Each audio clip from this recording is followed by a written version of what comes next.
Welcome back to the Infinite Debate. Tonight we turn to two of history's most influential voices on economy and society. Two thinkers, two systems, one relentless question. Which path leads humanity toward freedom, prosperity, and justice? On one side, Karl Marx, the revolutionary who proclaimed that workers of the world must unite. A prophet of class struggle who believed capitalism was destined to collapse under its own contradictions. On the other, Adam Smith, the father of modern economics, advocate of free markets and the invisible hand, a believer that individual self-interest, when left free, could generate collective prosperity. Marx versus Adam Smith, capitalism versus communism. Which system truly serves humanity better? The infinite debate begins. Commerce, not coercion, creates prosperity. Leave individuals free to pursue their interests, and society will flourish through voluntary exchange. My invisible hand requires no chains, only liberty. Liberty, illusion. What you call freedom is merely the freedom of the bourgeoisie to exploit. The worker is chained to wage slavery. Capitalism produces wealth for the few, misery for the many. The future belongs to those who overthrow it. At the heart of this clash lies not just economics, but visions of human nature itself. For Smith, humans are traders by instinct. Our capacity to exchange goods, services, and ideas allows us to build civilizations. Freedom of choice and voluntary cooperation unlock human potential. For Marx, humans are creators by nature. But under capitalism, this creativity is alienated. Workers no longer own the fruits of their labor. They become cogs in the machine, estranged from themselves and each other. And yet, Karl, history shows markets generate abundance where central control breeds stagnation. Look to Britain, Holland, America. Commerce raised living standards.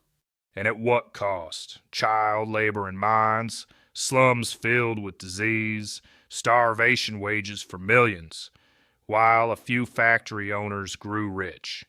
Your so-called prosperity rests on the broken backs of workers. Freedom is the foundation. With free exchange, the baker, the brewer, the butcher, all act from self-interest, but unintentionally serve the common good.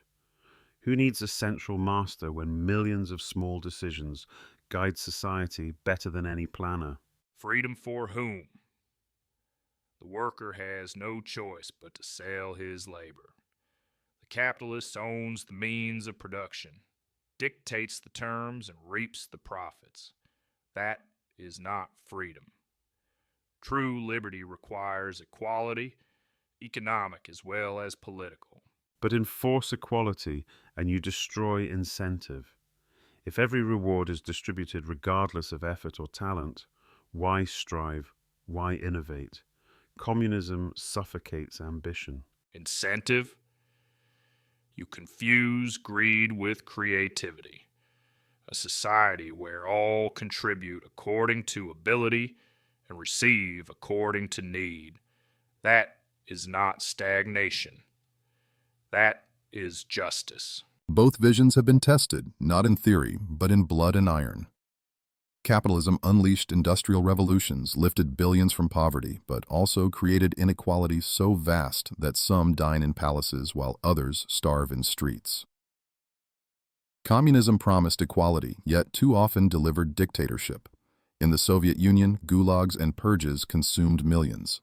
In Mao's China, utopia turned famine. Do not mistake corruption for principle. I spoke of workers' control, of democracy in production, not of tyrants who twist my words into tools of domination. Yet, Karl, history's ledger is cruel.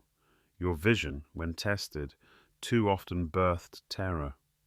Mine, though imperfect, built systems that adapt, evolve, and self-correct. In today's world, the battle is far from settled.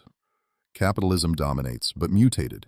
Global corporations span continents, wielding more power than some nations. Inequality reaches heights unseen since the Gilded Age.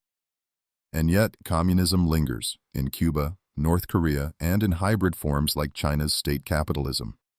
Look around. Even critics of markets use iPhones, drive cars, drink coffee from across the world.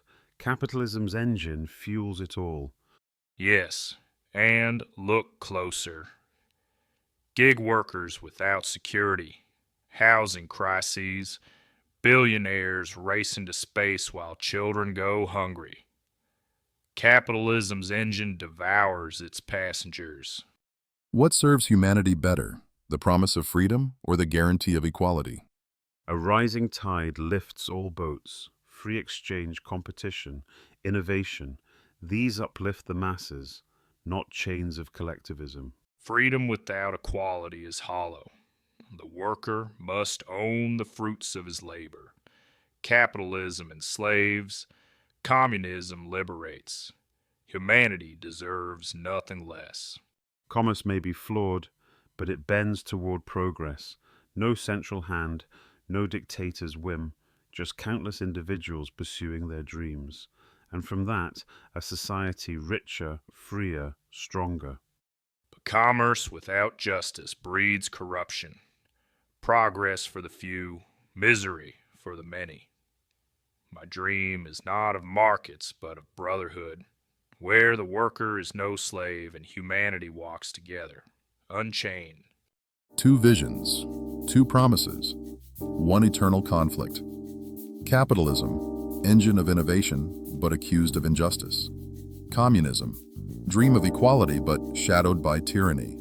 Absolute truth or eternal questioning. Maybe the only truth is that the debate never ends. Tell us, where do you stand? Drop your verdict below, subscribe, and join us next time. And until then, keep questioning infinitely.